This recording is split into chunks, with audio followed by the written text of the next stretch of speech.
Good afternoon, kia ora, namaste. My name is Rupal Solanki, and it is very humble of Mr. Hemant Parikh to introduce me in such a high regard. Thank you so much. Domestic violence, as Carol said, is a very burning question in the community. Let me start with a poem I found about domestic violence written by a survivor of domestic violence. I got flowers today. I got flowers today. It wasn't my birthday or any other special day. We had our first argument last night. He said a lot of cruel things that really hurt me. I know he was sorry and didn't mean a thing. Because I got flowers today. I got flowers today. It wasn't our anniversary or any other special day. Last night, he threw me into a wall and started to choke me. It did not seem right. It looked like a nightmare. I couldn't believe it was real. I woke up this morning, sore and bruised all over. I know he must be sorry because he sent me flowers today. I got flowers today. It wasn't Mother's Day or any other special day. Well, last night he beat me up again, and it was much worse than all other times. If I leave him, what will I do? How much will I take care of my kids? What about money? I'm afraid of him and scared to leave. But I know he must be sorry. He sent me flowers today. I got flowers today. Today was a very special day. It was the day of my funeral. Last night he finally killed me. He beat me to death. If only I had gathered enough courage and strength to leave him, I would not have got flowers today.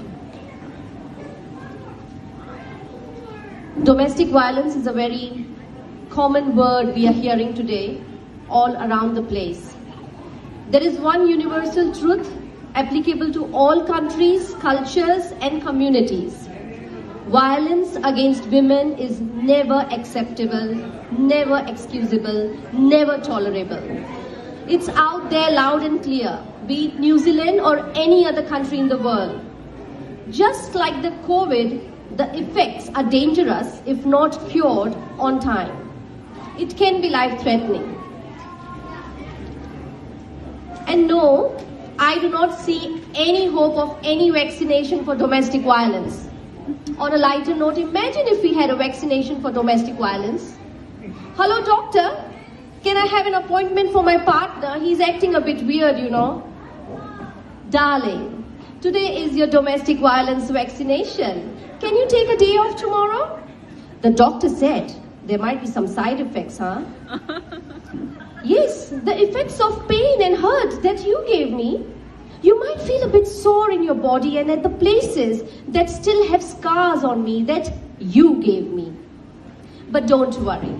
It will last just for a day or two, and I'm here to give you hugs. If only life was that simple, we wouldn't be sitting here talking about domestic violence. Have you heard people say, oh, she's going through abuse, she has issues? My friend, domestic violence is not a woman's issue. It's a man's issue. As long as you keep saying it's a woman's issue, you are putting one more nail in her coffin.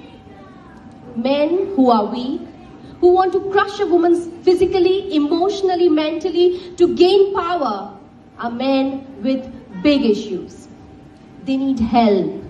They need to be strong enough to find help for themselves, to survive their family, their children. As we all know, domestic violence is very common.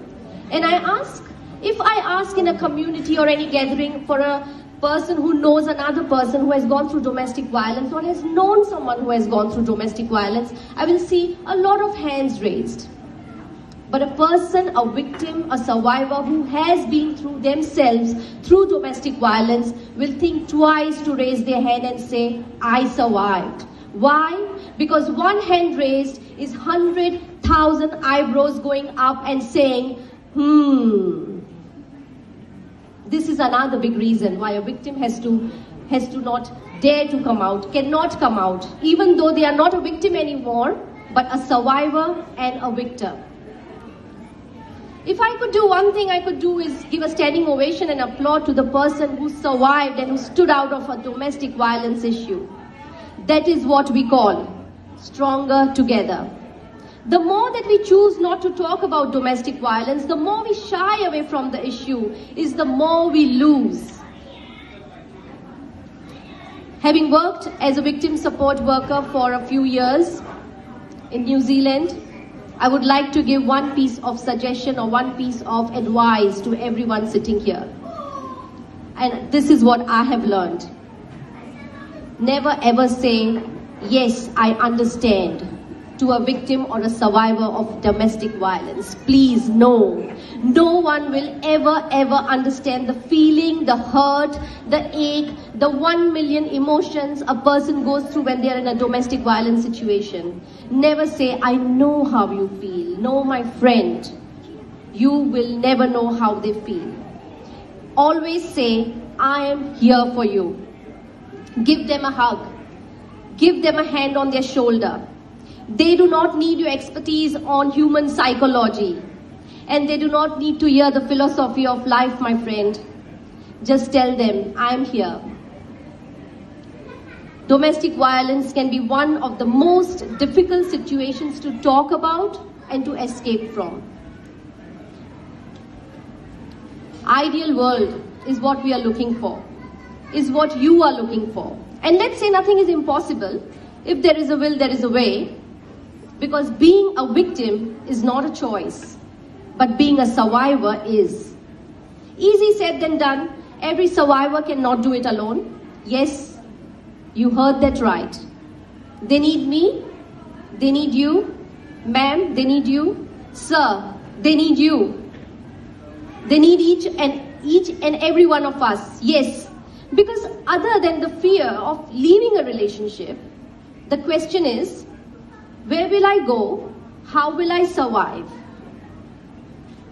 What will people say? What will my friends say? Will someone gossip about it? What about my neighbors? What will my neighbors say? And so, the wider community, which is us, we need to give them support. It is us who have to erase the thin line of what people will say. And this is the reason we should start standing together, stronger together. If a person can survive the abuse, they can definitely survive the recovery, the healing. All we have to do is be there. Stand for them, next to them. Because together, we are stronger. Alone we may be strong, but together we are stronger. Thank you very much.